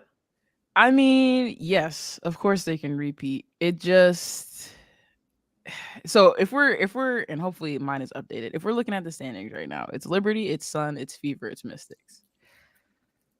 2 of them teams is not gonna be up there. Man, why is the East always so weak? I'm hurt. 2 of them teams is not gonna be up there at the end of this little stretch. Okay, so that's 2 teams that New York already doesn't need to worry about. Atlanta, though, they've only played one of their Commissioner's Cup games. Hey, they might be able to put a couple things together here. I've liked the way they've been working together. I think, if we look at the Mystics is wild. Look, we don't need to talk about that right now, Dave. We're not making it about the Mystics. We're not making it. You see, I even covered up the Mystics jersey today with the mic. We not even. I didn't even want to tease y'all with that, so we're not even going there. But for me, Atlanta is the only team that can really contend with them in the Eastern Conference for the Commissioner's Cup. And it depends. The first little chunk of the season, we talked about it being kind of in phases. The month of May, to me, I thought Atlanta put some things together, but I also thought there was some to be, desired.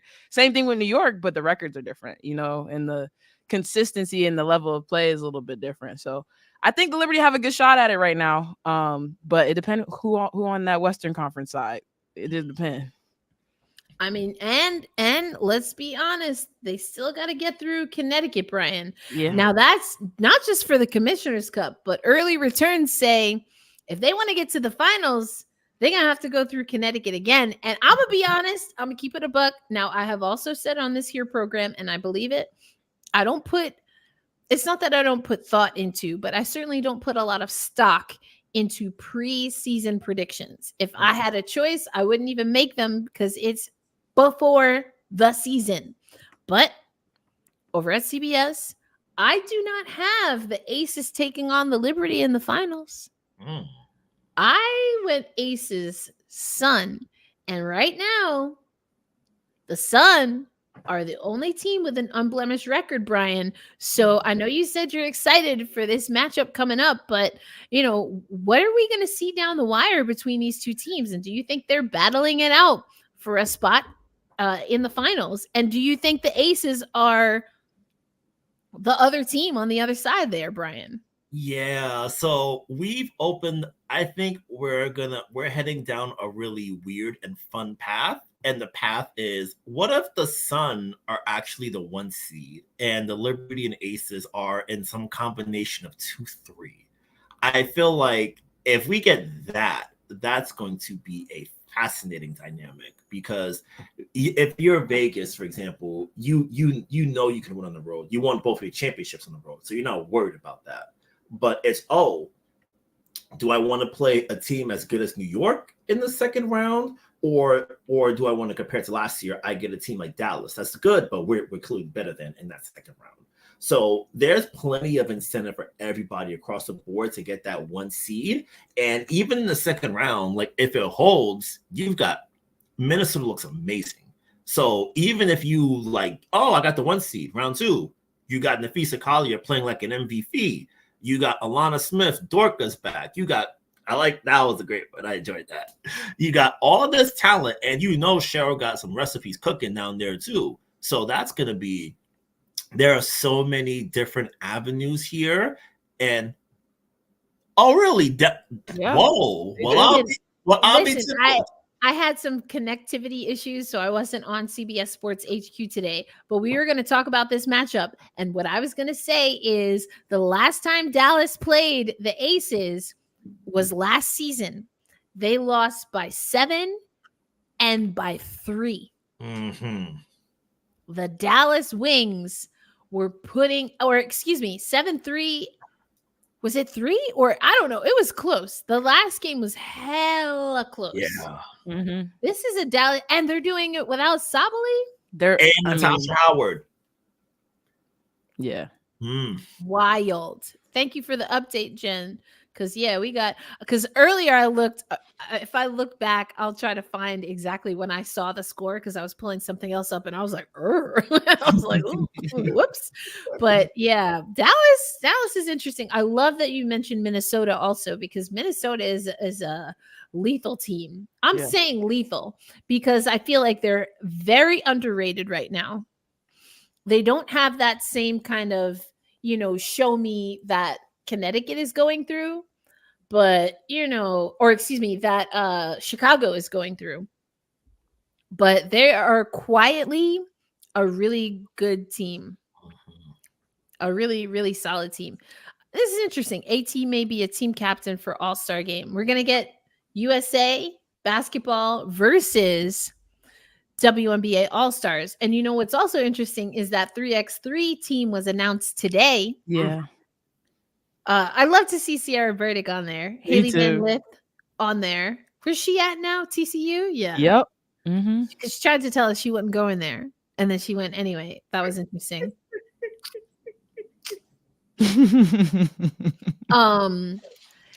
Cam Brink. Yep.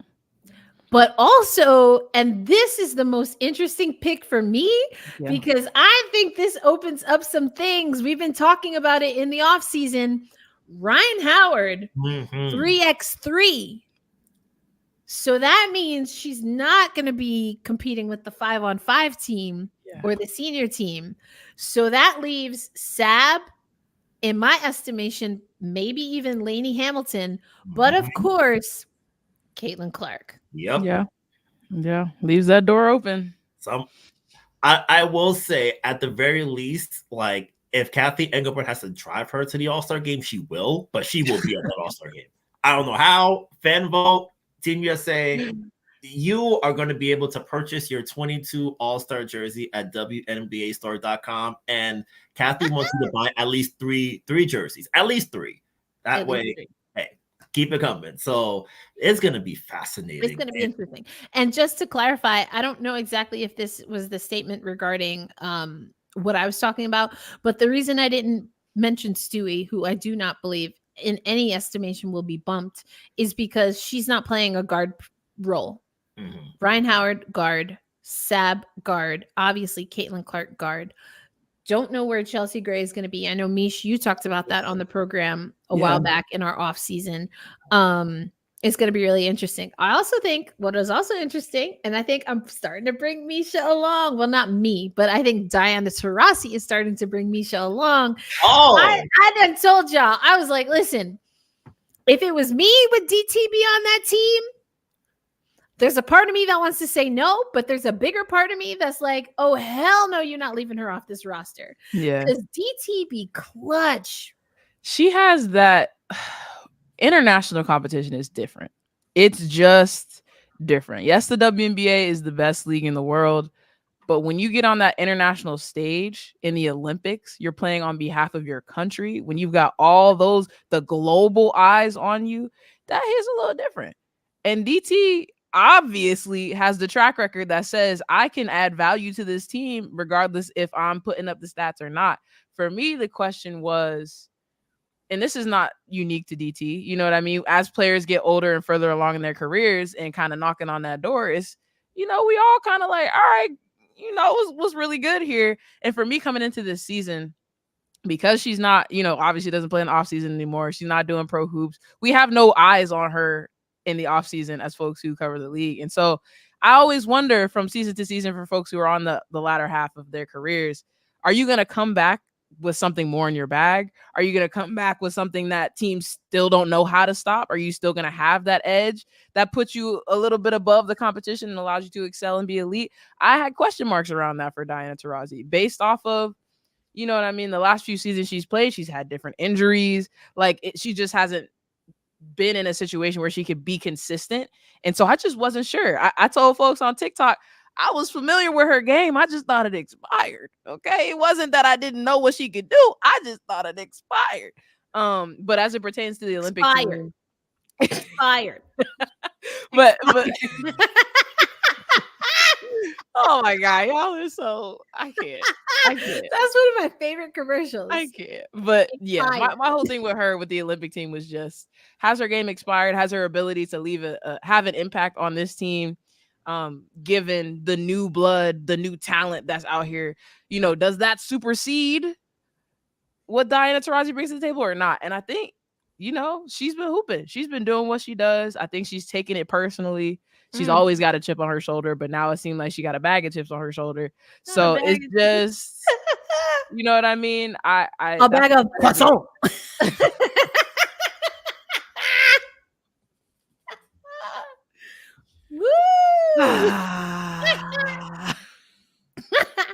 I think this is interesting. What up, fam? Hampy would have been perfect in 3x3 play. Gray too. I could see either one of them. And Hampy, you wouldn't talk about chip or croissant on the shoulder. Hampy talking, listen, I need to be in that MVP conversation. Right. And you know what? I love it. Yeah. I love it. You know, I freaking love it. You know, will AT get snubbed? If AT don't make this team, just hand over the no-name trophy to the Connecticut Sun. Just give it to him. Yeah. If AT don't make this Olympic team, just give the unnamed WNBA championship trophy. Matter of fact, not only give it to them, but name it after Alyssa Thomas so it finally has a name. Because ain't no way you're going to leave it here with something. She leaving here with something. Okay? She is leaving here with something. She from around the way. She from around the way. She from around the way. She from up the block. She not. Look. If they snub AT, do you think? I'm not even gonna put that out there because I don't even want to put that. I don't even want to do that. Let it out. Let it out. Bigger snub than CP if AT doesn't make this team. Oh. Ooh. Bigger snub than CP because consider the point they were at their career. Ooh. I'm just asking the question. Oh. Okay. I'm gonna say for me, AT is a bigger snub. I'm gonna say for me, AT would be a bigger snub. I think there was a lot of bad blood, you know, around CP3. That's interesting though, because I feel like I've talked about it on here before. Like CP, like Candace Parker, respect, high level of respect. And like, I don't go hard in the paint for Candace Parker like some other people do, which is fine. We talked about that too. Not everybody got to be your dang favorite. There's all kinds of reasons. Like you can have a favorite and they're not even the best. Okay. That's allowed, people. I don't know if no one has told you that your favorite person, player, team does not have to be the best. I'm Christy Tolliver down. Favorite. I'm Christy Tolliver down. I don't care what y'all got to say. It's your her favorite forever. Justify your favorite. Yeah. Now, if you're talking about your favorite is also the best, and arguably or statistically speaking, they aren't, then you might have to answer for that. But you can say they're your favorite. That's not the same as saying that they're the best in any given category. I just want to put that out there. But Alyssa Thomas's numbers, different. I just don't understand how you can put up numbers and just what drama other than her like smacking and sucking her teeth on the court while she's playing basketball, which is a competitive sport. Other than that, what kind of drama does she have? Where the drama at? I don't see her. I mean, because that too is a big piece of who you take to the Olympics, is how are you gonna mesh, as part of that team off the court and things like. Ain't no reason to have worries about that, man. It's just not. She know when she between them lines, that's exactly who you need her to be. And when she's not between them lines, how much off court nonsense do you hear about Alyssa Thomas getting into? Exactly. When is the last time AT made a headline outside of her and Dawana getting together? Because you know why? To take it back to hockey, those of you who either know of the Miracle team or have watched the Disney movie Miracle, you know what? AT represents the United States of America.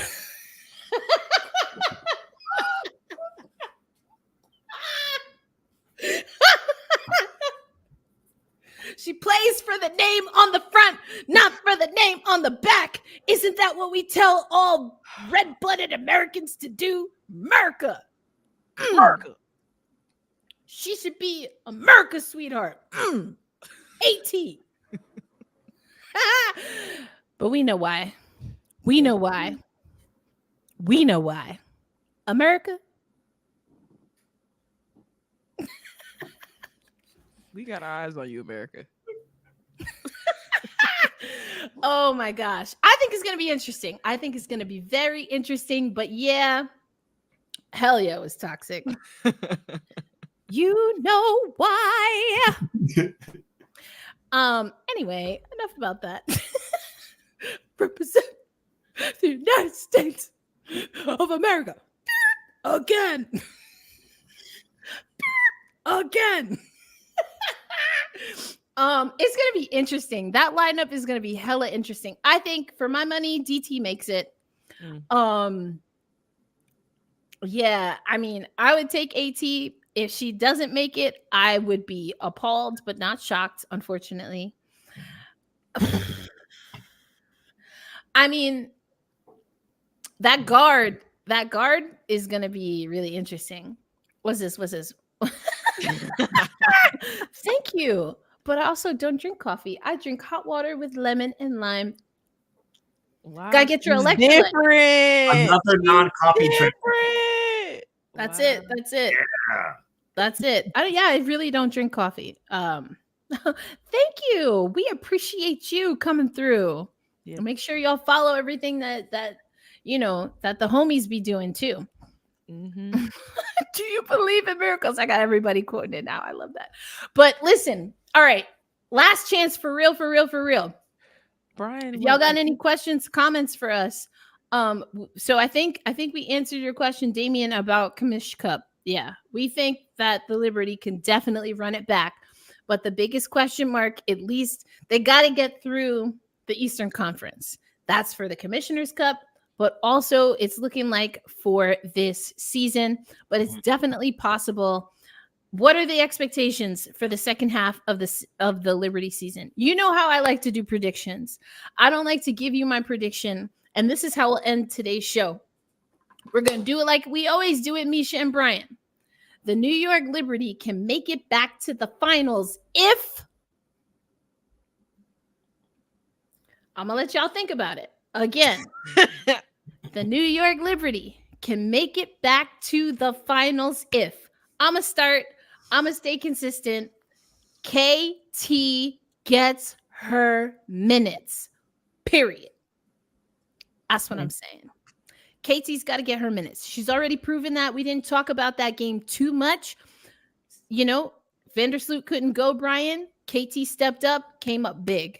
I think the only other thing that I'd add is we need to see Banajalaini Hamilton get more integrated offensively. It's been a little bit of a slow crawl for her. And then I did not forget, Damien, you had a question. You asked me about Sabrina. Do I still think Sabrina has the keys? So I'm giving you 3. But like I said, I'm keeping it consistent. Y'all already know I say this all the time on this show. This is Gotta Get Up, a podcast for New York Liberty fans, brought to you by Black Rosie Media. Yeah, Sab getting the keys, and the keys this year look like her driving to the hole. We talked about it. Player of the week, she had almost a 94% clip from the line.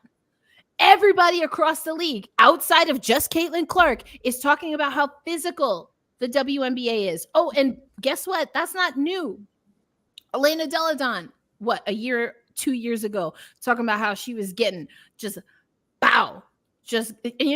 I think that was early on, like a season or two, talking about it. Nneka Ogwumike, president of the WNBPA, had to set the record straight and be like, yeah, I don't think I get the calls I deserve. Like, we hear this all the time. If Sabrina, knowing all of that, which is very real, we didn't even get into the ghost call on Angel Reese that then got rescinded, because this is not a podcast for Chicago Sky fans. But had it been, that is some foolishness. To the fact where Sab was like, wait, you gave when her when you got the other team, like, wait, what? Not only the other team, but someone like Sabrina, who I've said on this podcast, she shows up, she goes home. Facts. You got Sab asking questions. Anyway, we might have to get into that some other time. But Sabrina getting to the basket, driving to the basket, whether that gets her easy buckets or that gets her to the line, that's good for the New York Liberty. We need more of it. She has arguably been one of the most consistent players on the team. JJ will get level with the fouls. She's going to figure that out. Stewie obviously is going to be Stewie. But them three, KT, Lainey Hamilton, and Sab. Those are my keys. Brian, let's go to you. The New York Liberty will make it back to the finals, to the WNBA finals, if? I would say keeping the turnovers low. Like, they get in trouble when they're careless with the ball, and then they allow teams like Chicago to get out and run in the fast break. I think that if they're able to sort of take better care of the ball, like, you give your A-plus players more chances to score and do what they need to do, and it keeps the opponent in the half court on the other end instead of them getting out those easy baskets. I think if they take care of that, they're going to be in great shape. And I think second to that turnover point, I guess it's kind of related, is JJ keeps herself out there for at least 32 minutes a night in the postseason. Like, last year, she was the best player on the team postseason. I think everyone to a person will tell you that JJ won them that Mystic series. Like, she wore them out on the inside. Like game 4 in Connecticut, it was JJ battling it out with AT in the post area. They don't so many people like her. JJ was getting it done anyway. And in the finals, she was the best player. So if they're able to keep JJ on the court for as long as possible and keeping her out of foul trouble, and I think to that point, like, if you have a JJ that's not in foul trouble, you have a JJ that doesn't spend time barking at the refs, because like that gets JJ in trouble a lot. Mm-hmm. And Sandy said it last night, like, yo, JJ showed a lot of poise. She was like, yo, even with those 4 fouls, like in that fourth quarter, it was as if it never happened. Like, she was there, dialed in 100%, and she wasn't like shying away from contact and contesting shots at the basket in the fourth quarter. So when you get her in a space where you're not thinking about the referees and I'm just doing what I need to do, you're not going to finish up for me at the basket. Nuh-uh. Like, if you're able to keep JJ in that mode for like 35, 36 minutes, and since it's the playoffs, you can leave her out there for a lot longer and not have to worry too much about exhaustion, especially if you're in the championship round. It's like, okay, I need you for 37 minutes tonight. Can you do it? Yes. Let's go. Like, you do it that way. And you let her sort of like wreak havoc and sort of destroy worlds when she's out there. That's going to be the thing that pushes them above the top, because everything else is like, oh, position by position, kind of close. Maybe slight advantage this way, slight advantage that way. JJ at center, there's only one big that's seeing her, only one. And if you got that one dealing with Brianna Stewart, it's like, oh, who you got guarding me? Oh, that person? They ain't nothing. Like, that's it. Like, you keep JJ fully engaged. Like, you let that other top player worry about somebody else. It's, oh, JJ can go crazy on this other person. So you keep her in that good space, you keep her out of foul trouble, and then everything else flows off of that. I like it. We're gonna get to Misha, but I want to, because I think we have some really good comments as well. Yes. First of all, everybody stays healthy. Yeah. Absolutely. I mean, Necessary. that's what every champion hopes for every year, but particularly this New York Liberty team for a lot of reasons that Brian and I have already mentioned. And I know Misha's going to bring us home. But Jen also saying, if we figure out how to use the bench so Stewie and JJ are not haunted or by the end of the season and exhausted by the end of the season. And I think that goes with what Brian was saying, because you need them to cook, but you also need them to be cooking at the right time. Yes. And that didn't happen, especially for Stewie last year. It just didn't, because she needed to put up a 40 spot early on in the season, or at least they it was a little bit of necessity, but also a little bit of other people being like, oh, in my estimation, oh, Stewie got that. We're good. Stewie got that, you know? So anyway, they need to recognize that when the threes aren't dropping, to start taking the ball inside the circle sooner. And then, of course, if Sandra... if Sandra That D. lady's supposed to be somewhere reading a script, not playing the bench. Not Sandra D, but Sandra B, aka Sandy Brondello, plays the bench. Sandra. All right, Misha, bring us home. The New York Liberty will return to the WNBA finals if. All right. So my stats a little bit wonky because it's so early in the season. I was sitting here thinking of how I wanted to posit this, but essentially I agree that if they continue to pile everything when it comes down to it on Stewie and JJ, it's going to be an issue. We saw that be an issue. So I'm going to say, if New York, their total offense is comprised of more than 40% JJ Stewie combined, we got problems. If they have to pull the weight for more than 40% of the offense, when we look at this again, towards the end of the season, then something went wrong. Something went drastically wrong. I was going back and forth with what percentage I wanted to go with. I'm like, it's not going to be 50 because they're going to be nice when other players step up and do what they need to do. But if over the course, the continual thread is JJ and Stewie got to bail us out, it's going to be problems. It's going to be problems. I like that. We're going to have to keep up with that. All right, 40%, folks. All right, 40% so of the offense. from here on out, see, that's why I knew we had to have y'all bring us home, because I'd be going off on my auntie vibes, but y'all bring it to the facts. That's why I like y'all. That's why we got y'all on Gotta Get Up podcast for New York Liberty fans, brought to you by Black Rosie Media. But we're gonna keep an eye on that. We're gonna keep an eye on minutes, to Brian's point, and we're gonna keep an eye on offensive workload. So that's what we're gonna do moving forward. But hey, listen, we're just about at that 2-hour mark. We gotta catch up with what's happening, see if how Dallas is feeling playing against Vegas. Let's see, 55-49 is what I'm seeing. Third quarter, 4:49 left, and this is a Commissioner's Cup game for them. They saying it's getting chippy. Oh, let's go. All right. Not. I love mess because I feel like competition is at its best when folks aren't afraid to lay it really on the line like that. So hey, I love it. No, I love it. I mean, it's wild. I didn't even know that the WNBA was chippy because I thought that just came with Caitlin Clark. Did that. Anyway, if you don't get it, maybe you're not gonna get it. I just thought that came with CC, baby. Que no? Y'all, thank you so much for hanging with us. Jen, Alma, Daryl, of course, Damien, Aloysius, Daniel popping through. Let's go. AK Gordon we had. Who else popped through? I know I'm missing some folks. Let me scroll up. Daniel, Daryl, Aloysius. We got everybody. I said Jen already. I'm pretty sure. Ronnie. See, I knew Ronnie was here. Yes. Let's get it, Ronnie. Clap it up for Ronnie. Let's go. We appreciate y'all coming through. Thank you so much. We'll be back next week. Again, Brian already told you, big game coming up against Connecticut.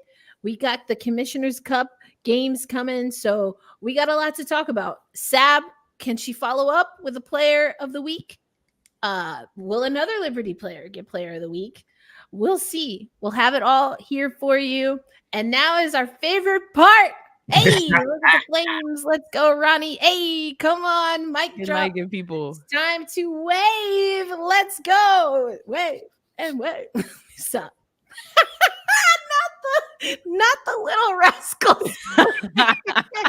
Hey, I didn't even get to the button yet. Hold on, let me get to the button. Dang, so we just Good night, y'all. that's messed up. That's messed